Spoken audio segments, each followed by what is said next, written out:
होती जा रही है। क्यों? क्योंकि महाराज कंस लंबा चौड़ा मोटा तगड़ा और छोटे छोटे से सखा, तो किसी का झामा लटक रहा है तो किसी का महाराज पैजामा लटक रहा है, तो कोई पैजामा पकड़ के चल रहा है तो कोई झामा पकड़ के चल रहा है। रोड अपने आप साफ हो रही है। बोले कन्हैया कन्हैया बड़े बजनी कपड़े हैं, कोई पटंगे है ही नहीं। बोले चिंता मत करो अभी रुक जाओ। तो देखा कि एक कृष्ण भक्त महाराज दर्जी था, वो कृष्ण भक्त था, उसने बड़े सुंदर सभी के वस्त्रों को फिटिंग किया। आगे चले तो एक सुदामा नाम का बड़ा सुंदर माली मिला। उस माली ने कृष्ण के शखान को और कृष्ण को बड़ी सुंदर सुशोभित महाराज सुगंधित माला पहनाई। आगे चल करके देखा कि महाराज एक 17 जगह से टेढ़ी मेढ़ी महाराज पुत्रूपणी नारी चली जा रही थी। अरे देवी क्या है तुम्हारा नाम? तब उसने पीछे मुड़ करके देखा, आज पहली बार इतनी बड़ी जिंदगी में किसने हमको देवी नाम से संबोधित किया। आज कौन हमको देवी बुला करके पुकार रहा है? किसी ने देवी नहीं बुलाया हमें। कौन हमारा मजाक उड़ा रहा है? तब भगवान ने कहा, अरे देवी हम तुम्हारा मजाक नहीं उड़ा रहे हैं, सच में तुम देवी हो। क्या नाम है तुम्हारा? उस देवी के हाथ में एक चंदन की कटोरी थी। उसने कहा कि मेरा नाम कुबड़ी है, लोग हमें कुब्जा भी कहते हैं। हम कंस की दासी हैं। महाराज कंस को चंदन लगाने का काम करती हैं। भगवान ने कहा, अरे देवी हमको और हमारे सखान को चंदन लगा दोगी? तब शीतल ठंडा चंदन महाराज उस कुब्जा नाम की नारी ने कृष्ण को और कृष्ण के सखान को थापकता हुआ चंदन लगायो। और हमारे गोविंद ने उस 17 जगह से टेढ़ी मेढ़ी कुद्रूपणी जिसका चेहरा महाराज, उसको अपने पास बुलाया और पास बुला करके उसके पैर के अंगूठे पर अपने पैर का एक अंगूठा लगाया और कमर पर उसके हाथ रख करके हमारे गोविंद ने उसकी एक हाथ कमर पर रखा, एक डांडी पर, और गोविंद ने नेक सा थोड़ी सा झटका मारा तो महाराज वह कुद्रूपणी नारी जो 17 जगह से टेढ़ी मेढ़ी थी, अति सुंदरी एक देवी स्वरूपा नारी बन गई। बोलो भक्तवत्सल भगवान की जय हो। भगवान ने उस कुब्जा के ऊपर कृपा की। आगे बढ़े तो पूरा मथुरा थोड़ी गोविंद का महाराज दुश्मन था। कंस से जो जुड़े लोग थे वो हमारे गोविंद को अपना शत्रु मानते थे। कई मथुरावासी तो हमारे गोविंद को अत्यधिक बहुत प्रेम किया करते थे।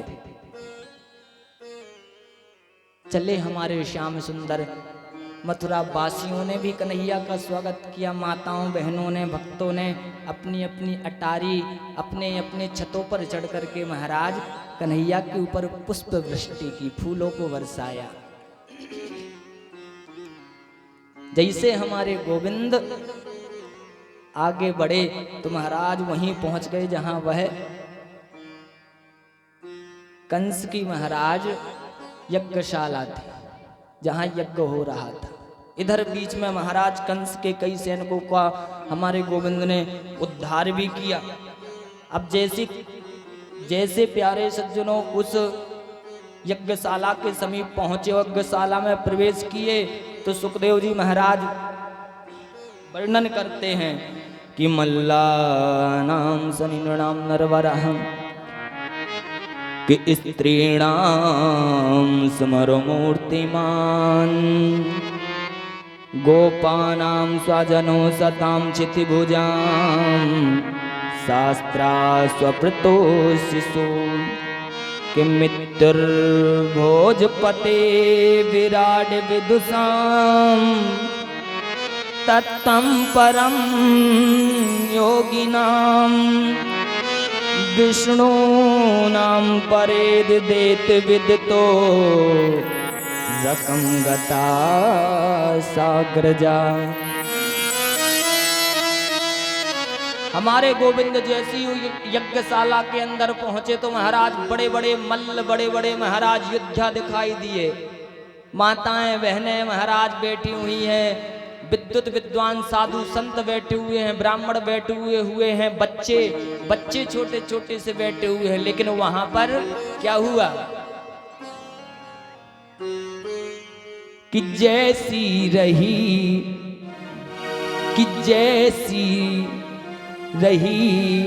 भावना जी की, कि जैसी रही भावना जी की, प्रभु मूरत देखी तन तैसी।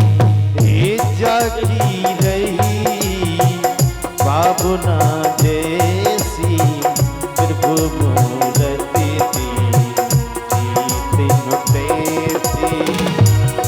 जाकी रही भावना जैसी, प्रभु मूरत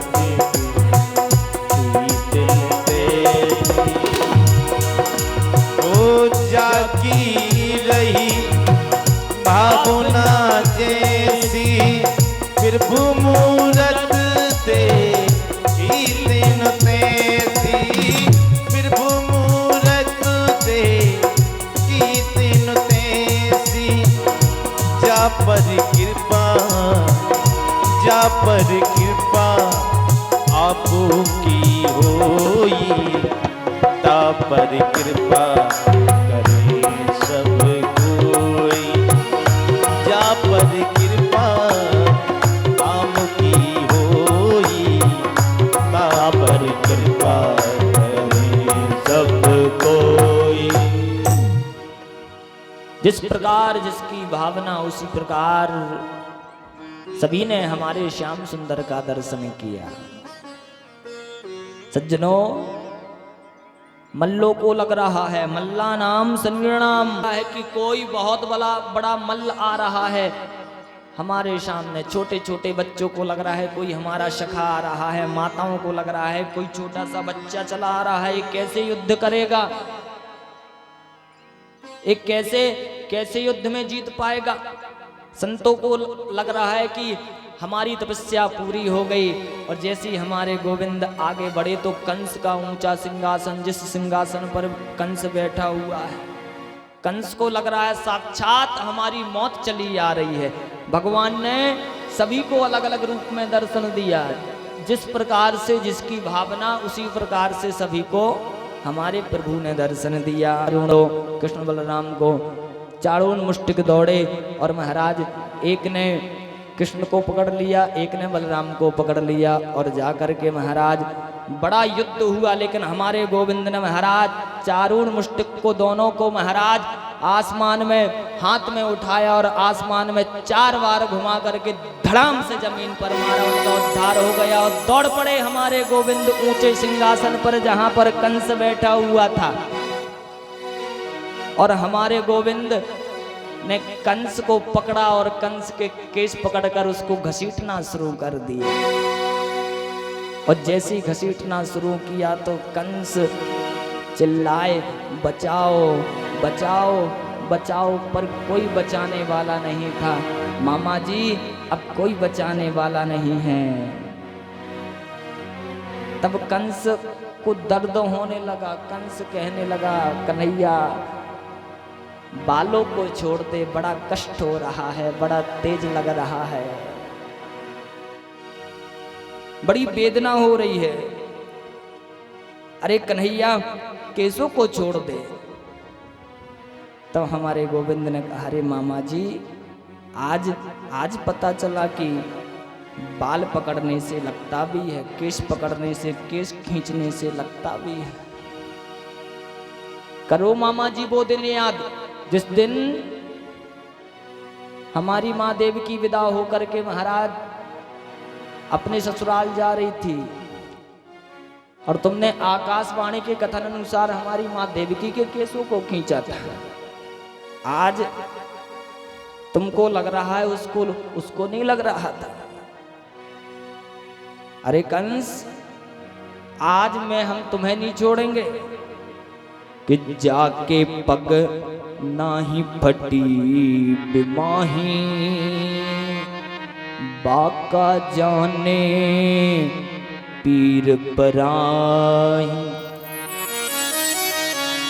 जिसके पैर की कभी बिमाई ना फटी हो ना, वो दूसरे की बिमाही फटने की पीर नहीं समझ सकता है क्या होती है।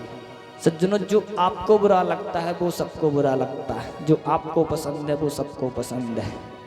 सज्जनों, हमारे गोविंद ने कंस को महाराज आसमान में उठाया हाथ में, और महाराज श्री सुखदेव जी महाराज वर्णन करते हैं, अभिवादनशीलस्य नित्यं विद्यो विषेविना चत्वारि तस्य वर्ध्यन्ते आयु विद्या यशो बलम्। सज्जनों, आज हमारे गोविंद उस कंस को उद्धार करने के लिए तैयार हो गए। कौन कौन चाहता है कंस मर जाए? हाथ खड़ा करो।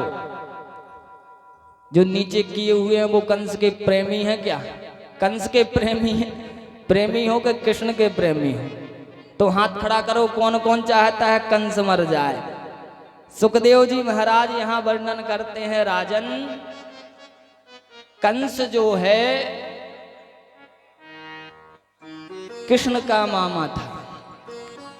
कृष्ण के मामा जी थे कंस, लेकिन कृष्ण और कंस की राशि एक ही है। सज्जनों, कर्म सुंदर होना चाहिए,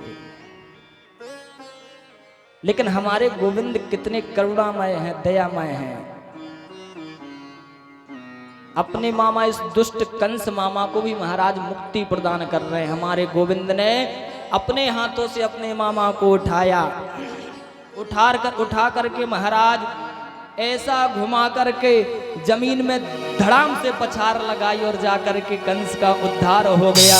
बोले भक्तवत्सल भगवान की जय हो। अपने मामा कंस का उद्धार करके भगवान ने मुक्ति प्रदान की कंस को। कि करुणा निधान रहुआ